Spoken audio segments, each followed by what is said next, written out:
Sebuah cerita pendek karya Anjono yang akan dibacakan langsung oleh penulisnya. Rian, sudah berapa lama kamu seperti ini? Tanyaku sambil menghisap rokok yang tinggal setengah dan di tangan kiriku sudah siap segelas kopi yang akan aku seruput setelah kulepaskan asap yang sudah kuhisap. Di malam yang bintangnya kelihatan tak tertutupi awan sedikit pun, sangat cerah. Maksudmu berapa lama? Rian bertanya balik dengan wajah yang sedikit mengkerut heran. Di tangannya memegang keripik kentang yang baru dibelinya dari warung sebelah rumah. Kami duduk di teras. Galau. Aku menjawab pertanyaan dia setelah kuseruput kopi panas lalu mulai mengambil keripik dan memakannya. Siapa yang galau? Aku nggak galau kok. Rian menjawab dengan ekspresi seperti keheranan. Kenapa aku bisa tahu kalau dia sedang galau? Halah, jangan bohong. Meskipun kita baru kenal 11 bulan, aku sudah bisa melihat bahwa selama itu juga kamu sering galau. Aku menegaskan pendapatku yang aku yakini bahwa dia sedang galau. Kamu sok tahu. Hanya karena wajahku seperti orang menyedihkan kayak gini, bukan berarti aku galau. Emang dari pabriknya udah kayak gini. Rian masih ngeyel dengan apa yang dia katakan. Ada 4 suguhan jajanan di sekitar kita berdua, dan aku memilih kacang untuk kumakan selanjutnya. Buktinya kamu selalu mendengarkan lagunya Bon Jovi yang Thank You For Loving Me, Always, terus juga Sheila on Seven yang Lapang Dada dan Hujan Turun, Dewa 19, Kangen, Samson di ujung jalan ini, dan masih banyak lagi. Aku sambil mengunyah kacang yang masih banyak ku genggam di tanganku. Hafal banget nih anak. Rian sambil mengambil rokok yang ada di dalam bungkusnya yang sedari tadi sudah ada di deretan beberapa jajanan. Ya hafal lah, aku juga ikut dengerin. Siapa ceweknya?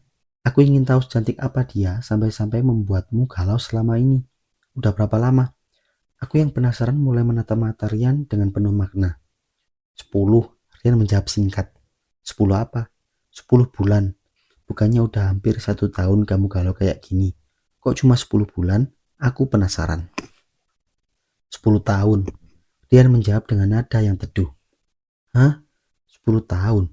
Yang benar saja. Wanita macam apa yang bisa bikin orang sekaya kamu galau selama itu?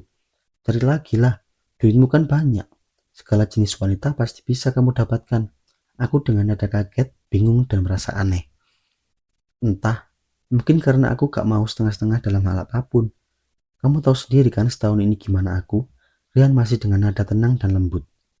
Iya, tapi kan ya udahlah, itu urusanmu. Tapi aku akan sedikit menasihatimu tentang hal ini. Rian, cari orang lain. Mungkin itu jahat karena kamu melampiaskan rasa galaumu kepada orang lain. Tapi setidaknya kamu gak akan galau seperti ini. Aku menasihati. Tenang saja, aku nyaman kok seperti ini. Rian tetap tenang. Wanita seperti apa sih yang bikin kamu galau seperti ini? Jadi penasaran. Aku penasaran. Kamu ingin tahu orangnya? Rian menawarkan. Ingin sih, tapi enggak. Nanti kamu malah kepikiran lagi. Malah tambah gak bisa move on dan makin dalam lagi. Aku penasaran tapi juga kasihan terhadap Rian. Kebetulan besok hari ulang tahunnya. Mau dirayain. Kamu ikut ayo biar tambah rame. Rian menawarkan lagi. Hei, yang benar saja. Kamu udah gak bisa move on, malah mau datang ke pesta ulang tahunnya. Yang ada malah gagal move on. Aku heran. Udah ayo ikut aja besok, Rian memaksa. Beneran nih? Ya udah kalau gitu. Kalau ada apa-apa awas aja. Aku terpaksa mau. Tenang aja, santai. Rian menenangkanku. Keesokan harinya, mereka berdua sudah berada di depan sebuah gedung letter U yang lumayan besar. Mirip seperti sekolahan namun bukan sekolahan. Di mana kita ini? Panti asuhan. Kau bilang mau ke ulang tahun mantan cewekmu itu. Apa dia kerja di sini? Aku kebingungan. Kamila. Nama panti asuhan yang kudirikan sejak 10 tahun yang lalu. Nama Kamila kuambil dari nama tunanganku yang telah meninggal 10 tahun yang lalu. Orang yang aku galaui. Dia bercita-cita suatu saat nanti ingin mendirikan sebuah yayasan untuk menampung anak-anak yang kurang beruntung seperti dia. Karena dia juga dibesarkan di panti asuhan. Rian menjelaskan. Jadi, Kamila, aku hanya menutup mulutku, kaget dan tidak berkata apa-apa. Ya, dia sudah tidak bersama kita lagi.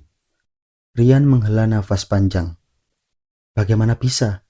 Seseorang yang mampu membuat melakukan semua ini pasti sangat spesial. Sespesial apa dia? Bagaimana kalian bisa bertemu? Aku bertanya penasaran. Dia satu-satunya orang yang pernah hidup lalu menyayangiku dengan sepenuh hati.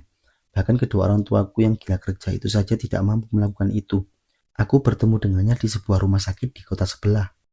Waktu itu aku sedang menjaga nenekku yang sedang opname.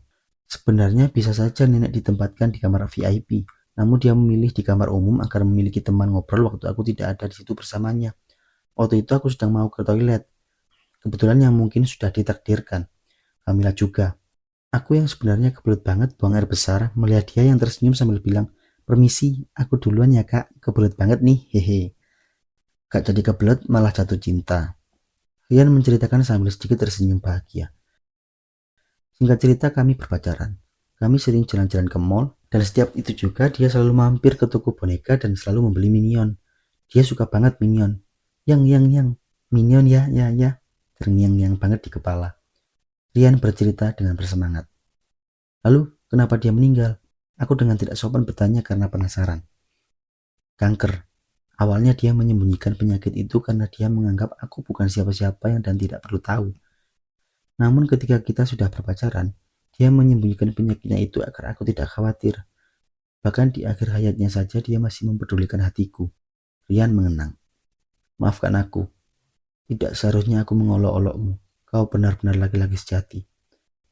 Aku merasa bersalah karena menganggap dia pria yang lemah. Tidak apa-apa, lagian aku juga tidak terganggu akan hal itu. Rian santai. Lalu, apakah kamu akan terus seperti ini? Menggalauinya dan tak ingin mencari pasangan lagi? Tanyaku lagi. Dia akan menjadi satu-satunya. Jadi jawabanku mungkin iya. Rian menjawab dengan percaya diri. Tapi kamu harus tetap melanjutkan hidup kan? Bukankah dia di sana juga akan bahagia kalau kamu bahagia? Aku menasehatinya lagi. Benar juga. Mungkin suatu saat nanti, jika ada yang setara dengan dia. Rian tersenyum. Selesai.